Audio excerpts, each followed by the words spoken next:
Love is like a river born high in the silent mountains. At first it flows wild and pure, crystal clear, full of life, unstoppable. When it's there, it surrounds you, it nourishes you, it feels eternal, as if nothing could ever change it. But rivers never stay the same, and neither does love. One day without warning, its current slows, not with a crash, not with an explosion, but with a quiet so soft you almost don't notice it at first. And then, little by little, everything feels different. Because when someone stops loving you, they don't announce it. There are no final words, no grand gestures.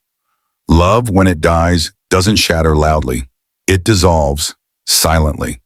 And if you pay close attention, there are always two signs. Two subtle behaviors that reveal the heart is drifting away, even when the lips still whisper, "I love you." To understand these signs, let me tell you an ancient Zen story, the story of the wanderer and the sage. Once there was a wanderer who had tasted love in its purest form. He had known what it was to laugh without fear, to share quiet dreams beneath the stars, to feel safe in arms that once held him close. But one day, something changed.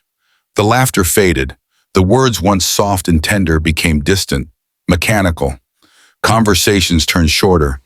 The air between them heavier, and yet no one said it out loud. The wanderer woke each morning with a stone in his chest. He replayed every moment, every word, every silence. Did I do something wrong? Can I fix this? Or has love already left me? Desperate for answers, he climbed a mountain to seek the wisdom of a sage, an old man whose eyes seemed to hold both sorrow and eternity.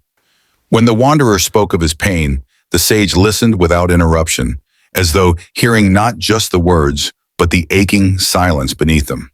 When he finished, the sage smiled faintly, stood, and beckoned him to follow. They walked to a small garden where petals of a once blooming flower lay scattered on the earth. "Look at this flower," the sage said softly. "It once stood vibrant, full of life, open to the sun, but now it bows to the wind.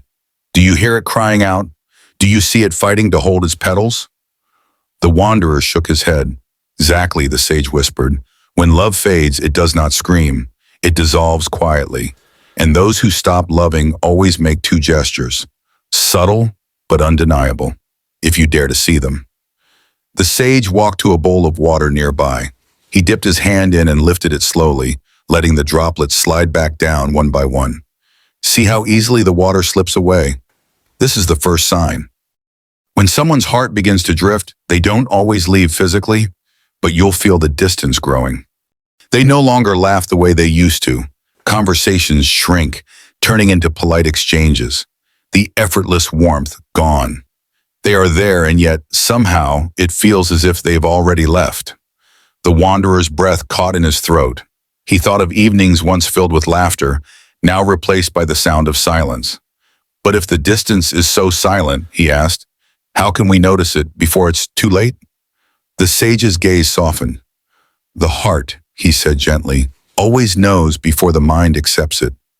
You notice it in the small things, the absence of their eyes searching for yours, the embrace that loosens too soon, the way they no longer notice the little details that make you, you." He paused, letting the silence settle like a feather on the air.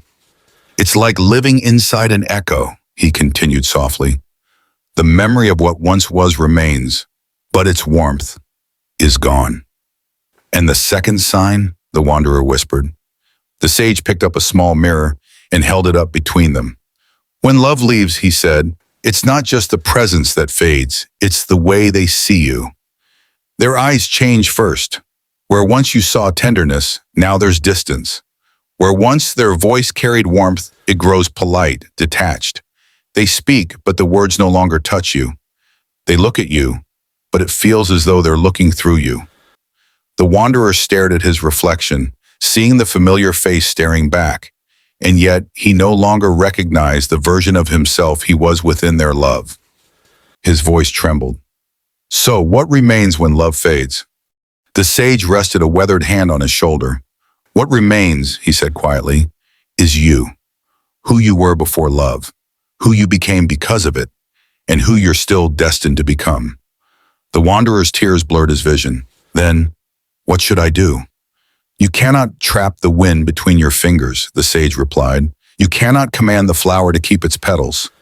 Love that must be forced is not love. It is imprisonment. Do not beg. Do not chase. Do not try to resurrect what has already dissolved. The sage dipped his hand again into the water bowl, watching the ripples spread outward. Love is like this water. It comes, it nourishes, and sometimes it flows away. Your task, he whispered, is not to dam the river, but to open your hands and let it pass. For the first time, the wanderer felt peace. He stood, bowed deeply, and thanked the sage. When he descended the mountain, he carried no answers about the past, but something far more precious: freedom. He no longer needed to hold on. He no longer feared letting go, because he finally understood. What leaves you is making space for what is meant for you. And you? Have you felt it too, that quiet shift? The silent distance? Those unspoken changes you never thought possible? Perhaps deep down you already know the truth, and maybe it's time, not to fight, not to chase, not to beg, but to release. Release with grace, release with love, release with the knowing that endings are not punishments. They are passages, doors opening quietly to a new chapter you cannot yet see. If this story touched something within you, remember this: true love never dies. It simply changes form, and the love meant for you will never need to be forced. If these words spoke to your soul, subscribe to Deep Psyche, because somewhere within you, a stronger, freer, quieter self is waiting to awaken. Share this video with someone who needs this reminder today. You never know whose heart you might help heal.